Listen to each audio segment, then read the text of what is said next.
Some of these folks out here I know are songwriters or aspiring songwriters, and one of the reasons that I think it's that I was interested in doing this series in the first place is because I wanted to give these guys an opportunity to hear and observe what it is that real songwriters do, Yeah. you know, and you know, you talked earlier about how that has changed a little bit over the years as you've continued to write, but tell these guys a little bit about the actual process.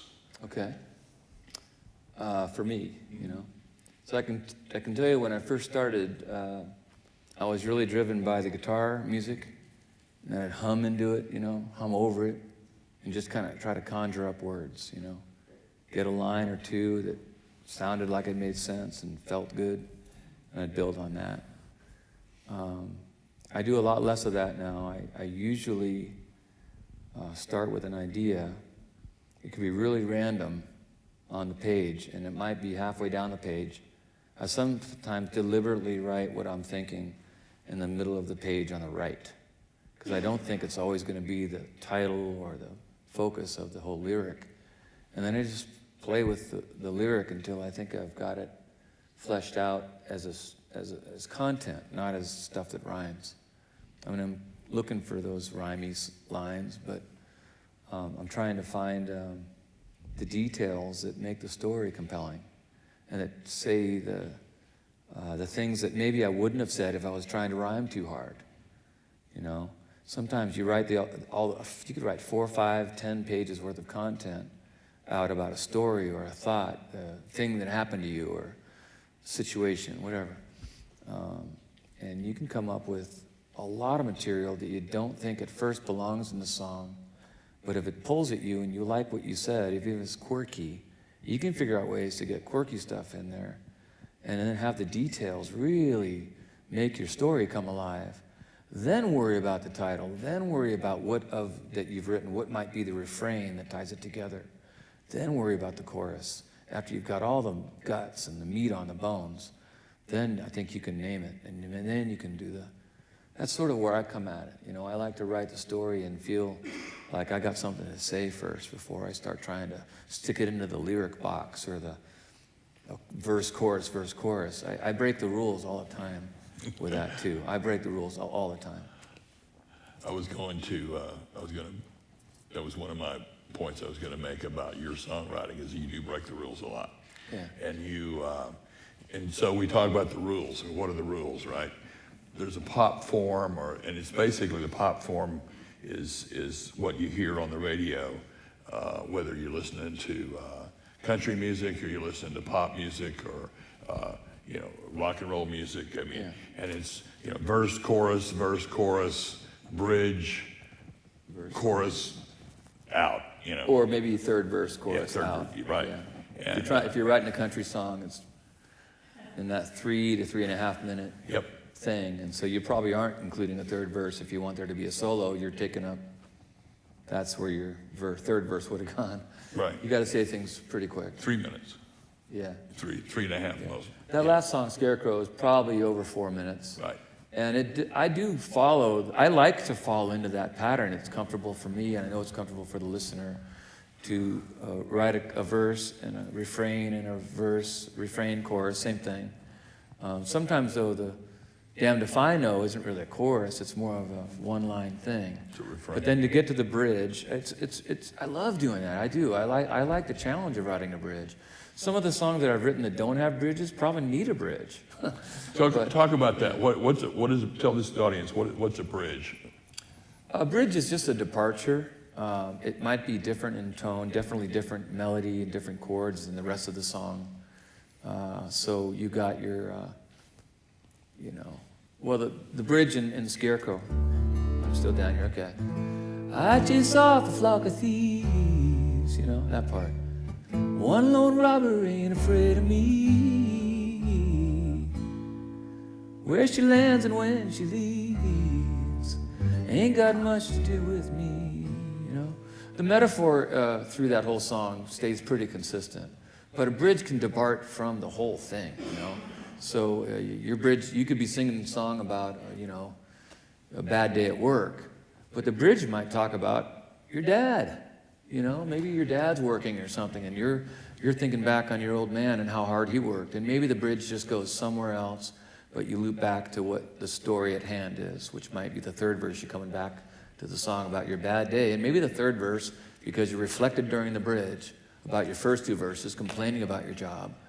You know, even Maybe that's what happens. Is the third verse, the bridge, you talk about your old man working harder than you did, and getting you through life, or maybe your mom, and or maybe, it's really where the yeah. thesis sentence Then is. yeah. You know, Yeah. I mean, and a lot of times the bridge is really, this is what, okay, all this other stuff I'm showing you, you know, with these stories and these word pictures, and the bridge is this is getting at the essence of what. Yeah. You do try to distill. I think I'm a rule breaker, so I don't care if the bridge does a certain thing or not. I enjoy the bridge to be its own thing. I definitely love that part. Whether it ties it all together, you know, it might be that, you know what I do sometimes, and this is cheating too, I'll write a 4-verse song, and I'll see that it needs a bridge, and I'll take the third verse and break it up into pieces and do something else with it. And it's still content, but I'll take the one that doesn't belong as well with them. Of the 4 verses, okay, now I don't have a bridge, and I know that I don't really need a 4-verse song, but I got it. And so what if I took the third or one of the verses and just reconstructed it, pulled a few things away from it, added a few things, and I've done that to songs where now I got a bridge and it still has the content that I had intended in the song. So illustrate that, play a little bit, even if you just played part of the song, you play a little bit of what you're all right. I got an old song about a guy.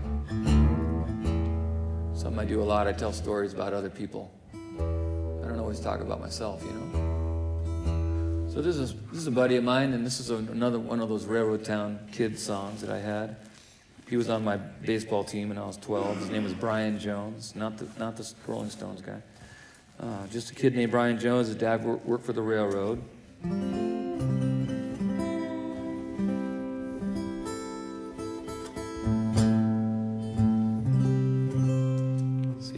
So I'm not going to do the whole thing, but I'll play the first verse, get you started, and I'll play the bridge, and I'm going to tell you that the bridge was a verse. I just changed the music, okay?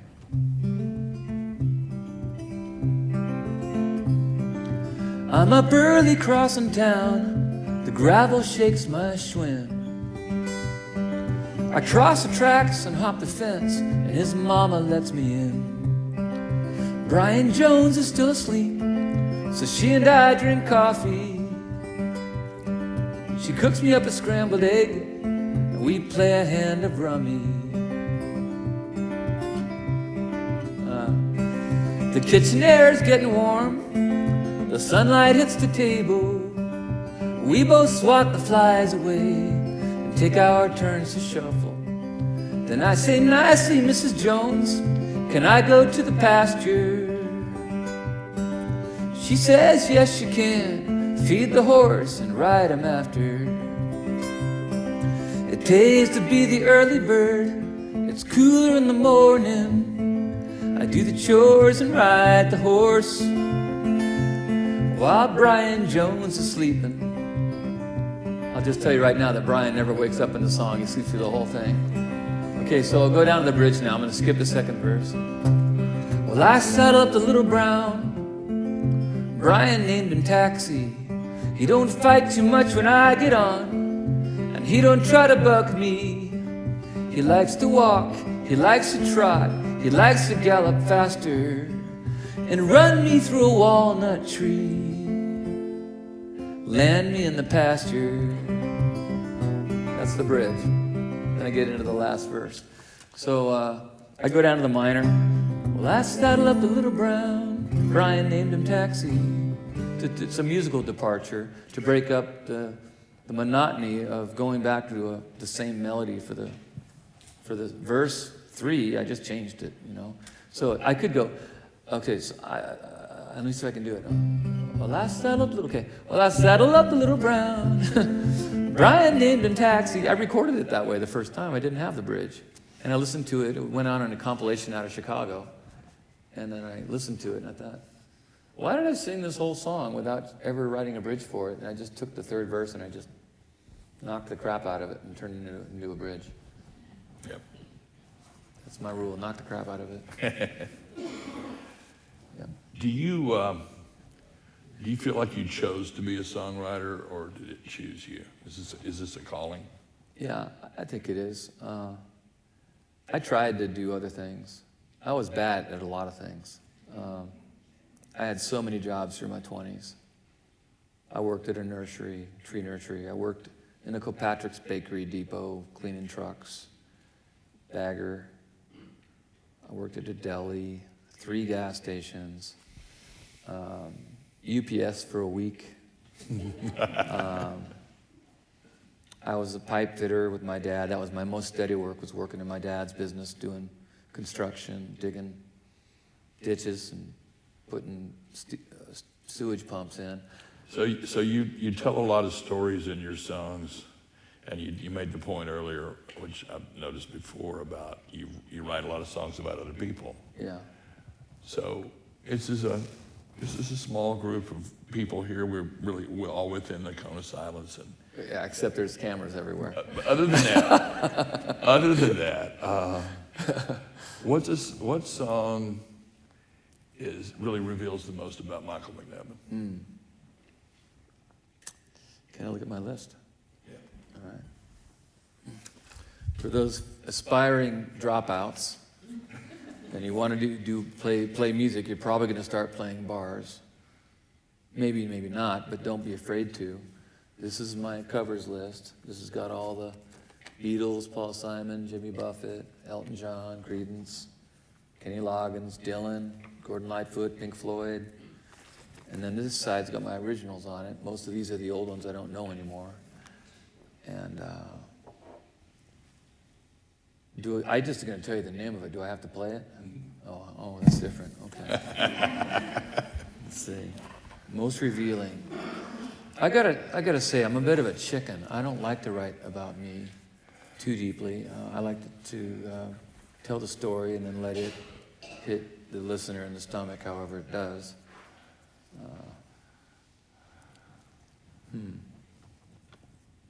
Well, what's the question again? What song do you have that reveals the most Reveals about you? the most about me. I think they all do, It's a generic answer, but they do. Well, you have to choose one and play it. So. Man, I know. I can tell you that I am moved by certain songs that I've written because they are near and dear to me. If I write a song and I cry the first 10 or 15 times I'm singing it, it probably means a lot to me, and I have to get past that point before I can play it. Or while I'm playing it, I got to hold back stuff, So I can play that and try not to cry. I can do that. It's a song about my mom.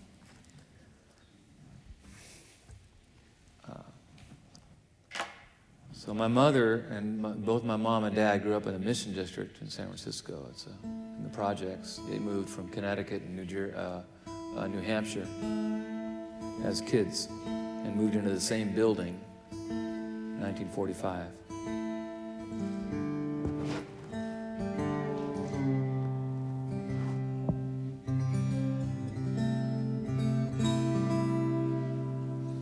And when they got older, they fell in love.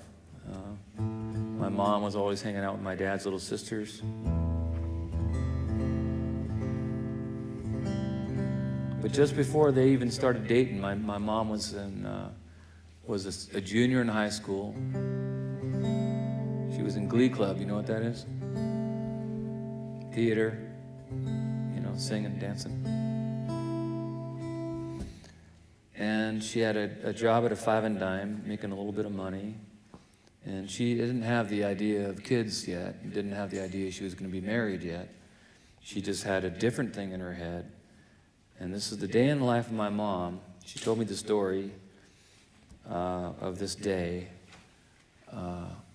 And then 10 years later, I wrote the song about it. You know, sometimes you carry a story with you for a while before it becomes a song.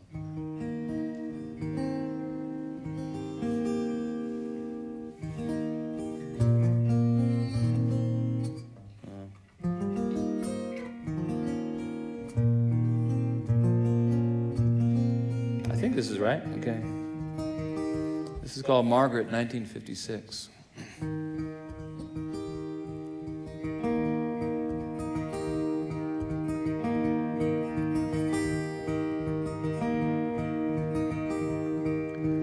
Margaret skipped class today.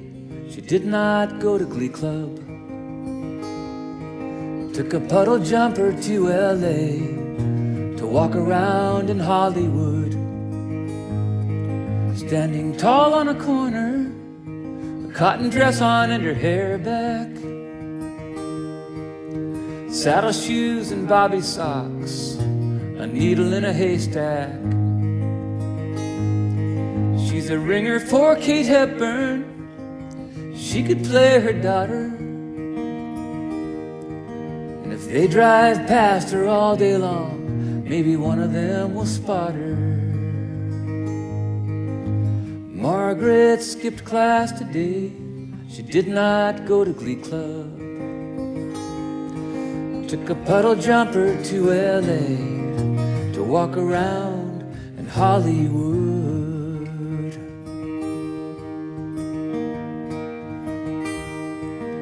She lifts her chin and looks ahead, just like she learned in theater. She's a long way from her high school play, but she's not afraid to be here. 'Cause she can sing and she can dance, and she can hold a pose for hours, like a statue in the Rose Parade, like a Pasadena flower. Margaret skipped class today. She did not go to Glee Club. Took a puddle jumper to LA to walk around in Hollywood.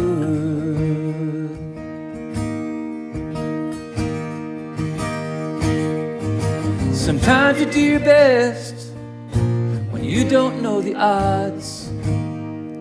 Sometimes you gotta guess like you knew it all along. Like you knew it all along.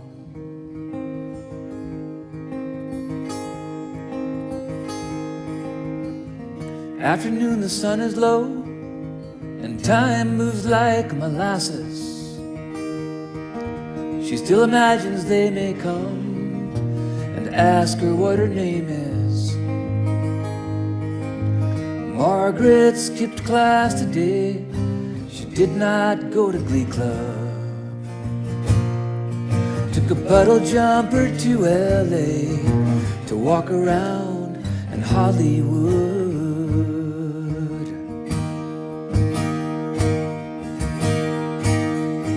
Sometimes you gotta try, even though you don't know why. Sometimes you do some things that don't seem silly at the time.